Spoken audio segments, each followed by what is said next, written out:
Dan di sekolah biasanya cikgu tidak membincangkan perkara yang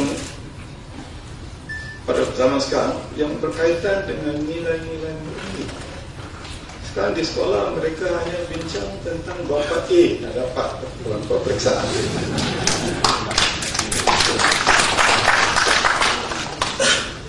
Oleh sebab itu timbullah masalah macam ini. Orang tak faham sejarah Malaysia. Mereka membaca buku yang ditulis oleh orang yang juga tak faham.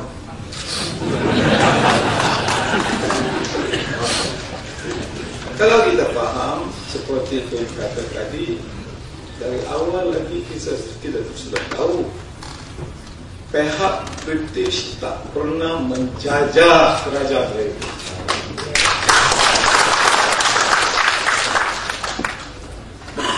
Mereka mengadakan perjanjian dengan raja-raja untuk menolong menjalankan pentadbiran. Tetapi kedaulatan dalam bahasa Inggeris, sovereignty, sentiasa ada pada raja. Jadi raja-raja itu dipanggil raja berdaulat, sovereign rulers. Dan sebab itulah bila sampai ke 57 kita dapati tanah Melayu ini ada 9 orang raja. Itu memeranjatkan orang di luar Malaysia. Mereka kata in the whole world tak ada negara yang ada 2 orang raja. Malaysia ada 9. Macam mana? Dan sejak bila? Orang Malaysia pun tahu dia. Orang Malaysia ni selalu berkata, I was a dunia. Ada 9 kerana sebelum 57 sebelum pertama sekali sebelum 48 bila Persekutuan Tanah Melayu diasaskan, apa yang disebut sebagai Melaya, ya. Melaya biasa digunakan bukan sebagai suatu istilah yang sudah sah. Dia digunakan supaya kita tak perlu selalu sebut Perlis, Kelantan, Kedah, Terengganu. Itu semua dipanggil Melaya. Tapi belum menjadi negara bangsa. Kita hanya jadi negara bangsa pada 31 Ogos 57. Dan yang paling penting, apa yang sebenarnya berlaku pada 31 Ogos 57?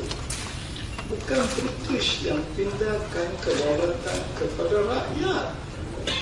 Raja. Setakat itu, raja yang memegang kedaulatan. Jadi, raja pindahkan kedaulatan kepada rakyat dan tanah Melayu menjadi negara bangsa yang mengamalkan demokrasi berparlimen. Apa artinya demokrasi? Masa saya di sekolah sudah belajar. Demokrasi itu berarti government of the people, by the people, for the people. Jadi kedaulatan sejak 57 ada pada dan raja sendiri menjadi raja berperlembagaan. Dulu raja mempunyai kuasa penuh. Sejak 31 Ogos 57 raja menjadi raja berperlembagaan.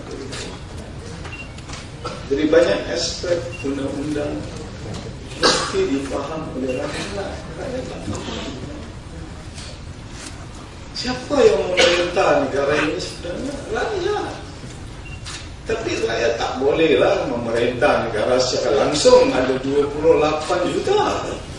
Jadi rakyat terpaksa memilih wakil untuk menjalankan tugas itu.